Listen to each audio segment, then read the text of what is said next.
Mister Dinesh sir வந்து 29 years மேலு வாணியம்பாடி டிஸ்ட்ரிக்ட்லேருந்து வந்திருக்காரு. இவரும் வந்து ஃபர்டிலிட்டி இஷ்யூ குழந்தை இல்லைன்னு சொல்லி தான் நம்ம கிளினிக் வந்திருக்காரு, வாணியம்பாடி டிஸ்ட்ரிக்ட் கிளினிக்கு. ஸோ இவர் வந்து பார்த்தீங்கன்னா கவுண்டிங்கில் வந்து மொட்டிலிட்டி மார்ஃபாலஜி எதுவும் அந்த அளவுக்கு தெரியலன்னு சொல்லி தான் வந்திருக்காரு. நம்ம மெடிசன் நம்ம கிளினிக்கு ஜஸ்ட் ஒரு 3 மந்த்து மெடிசன் எடுத்திருக்காரு. எடுக்கும்போது மொட்டிலிட்டி, மார்ஃபாலஜி, டோட்டல் கவுண்ட் எல்லாமே நார்மலா இருக்கு. 50 மில்லியன் வந்திருக்கு இப்போ மிஸ்டர் தினேஷ் சாருக்கு வந்து. இப்போ ரொம்ப ரொம்ப ஹாப்பியா இருக்காரு. இவருக்கும் பார்த்தீங்கன்னா, இந்த கப்புள்ஸ்க்கு வந்து ஓவலேஷன் டேட் வந்து குடுத்துருக்கோம். எந்த டேட்ல வந்து தாம்பத்தியம் இருக்கும்போது, குழந்தை வந்து கன்சீவ் ஆகறதுக்கு நெறைய சான்சஸ் இருக்குன்னு சொல்லி. ஸோ இந்த சிட்டிங்லயே வந்து நெறைய பாசிபிள் இருக்கு கன்சீவ் ஆகறதுக்கு. ஸோ நெக்ஸ்ட் மந்த் பார்த்தீங்கன்னா, அவரே ஃபோன் பண்ணி சொல்றதுக்கு சான்சஸ் இருக்கு கன்சீவ் ஆயிருக்கிறது. இந்த மாரி கப்புள்ஸ் வந்து நம்ம கிளினிக்ல நெறைய பேர் வராங்க குழந்தை இல்லன்னு சொல்லி. இவரும் வந்து வரும்போது ரொம்ப வருத்தத்தோட தான் வந்தாரு. ஆல்மோஸ்ட் வந்து வெளியில ட்ரீட்மெண்ட் எடுத்திருக்காரு. கவுண்டிங் இல்ல, இம்ப்ரூவ்மெண்ட் ஆகலன்னு சொல்லி. பட் நம்ம கிளினிக்ல வந்து இன்னைக்கு ரொம்ப ரொம்ப ஹாப்பியா இருக்காரு. உங்ககிட்ட ஷேர் பண்ணலாம்னு சொல்லி தான் மிஸ்டர் தினேஷ் வந்திருக்காரு. ஷேர் பண்ணுங்க சார்.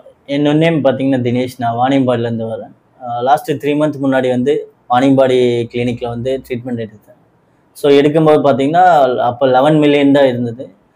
எரெக்ஷன் அந்த மாதிரி ஒரு சில விஷயம்லாம் வந்து ரொம்ப கம்மியாகவே இருந்தது. ட்ரீட்மெண்ட் கன்டினியூஸாக எடுக்கும்போது இப்போது எல்லாமே கொஞ்சம் இம்ப்ரூவ்மெண்ட் இருக்குது. 50 மில்லியன் வரையும் கவுண்டிங் இன்க்ரீஸ் ஆகிருக்கு.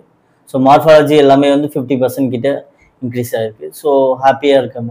இப்போ வந்து ஹாப்பியாக இருக்கும். இப்போ எதுக்காக மிஸ்டர் தினேஷும் நம்மளுக்கு இதை எக்ஸ்பிளைன் பண்ணார்னா, இந்த மாதிரி கேசஸ் வந்து நம்ம கிளினிக்ல நிறையா வராங்க இல்லையா?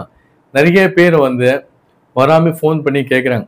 சார் நான் ஆல்மோஸ்ட் வந்து 5 இயர்ஸ் மேரேஜ் ஆயிருக்கு, 8 இயர்ஸ் ஆயிருக்கு, 10 இயர்ஸ் ஆயிருக்கு.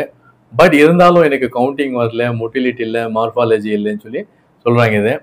செகண்ட் திங் வந்து அவுட் சைட் கிளினிக்ல வந்து நிறைய டாக்டர்ஸை போய் பார்த்துருக்காங்க, நிறைய மணி செலவு பண்ணியிருக்காங்க. பட் எந்த சேஞ்சஸும் வரல சொல்லி ரொம்ப வருத்தத்தோடு என்னை ஃபோன் பண்ணி கேட்குறாங்க. ஸோ அந்த கப்புள்ஸ்க்கு நான் என்ன அட்வைஸ் கொடுக்குறேன்னா, ஒன் டைம் நம்ம கிளினிக்ல வந்து பாருங்க, நம்மளோட ட்ரீட்மெண்ட்டு நாங்கள் டயக்னோசிஸ் பண்ணிட்டு அதோட ப்ராப்பர் மெடிசன் பண்ணும்போது நீங்கள் ரெகுலராக மெடிசன் எடுங்க. சொல்கிற டயட் அண்ட் மெடிசன்ஸு டெஃபினட்டாக உங்களுக்கு ஸ்டெப் பை ஸ்டெப் வந்து மெடிசனில் வந்து மொட்டிலிட்டி, மார்ஃபாலஜி, கவுண்டிங்கு, அதோட வால்யூம் எவ்ரிதிங் நல்லா இம்ப்ரூவ்மெண்ட் ஆகும். உங்களுக்குள்ளே ஏதாவது டவுட் இருந்தால் என்னுடைய டிஸ்கிரிப்ஷனில் என்னுடைய கான்டாக்ட் நம்பருக்கு இது நீங்கள் கால் பண்ணி கிளாரிஃபை பண்ணலாம். நேரில் வர மாதிரி இருந்தாலும் அப்பாயின்மெண்ட்ஸ் இருக்குது, நீங்கள் பண்ணுங்கள். யாராவது மன வருத்தத்தோடு இருந்தால் யாரும் மன வருத்தத்தோடு இருக்காதீங்க. இந்த மாதிரி வந்து குழந்தை இல்லை, கவுண்டிங் இல்லை, எதுவும் இல்லைன்னு சொல்லி வருத்தப்படாதீங்க.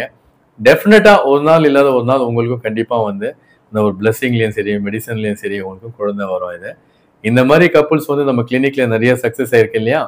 உங்களுக்கும் டெஃபினட்டாக ஆகும். உங்களுக்கு டவுட் இருந்தால் கால் பண்ணி கிளாரிஃபை பண்ணிக்கோங்க. Congratulation mister Dinesh sir. Thank you.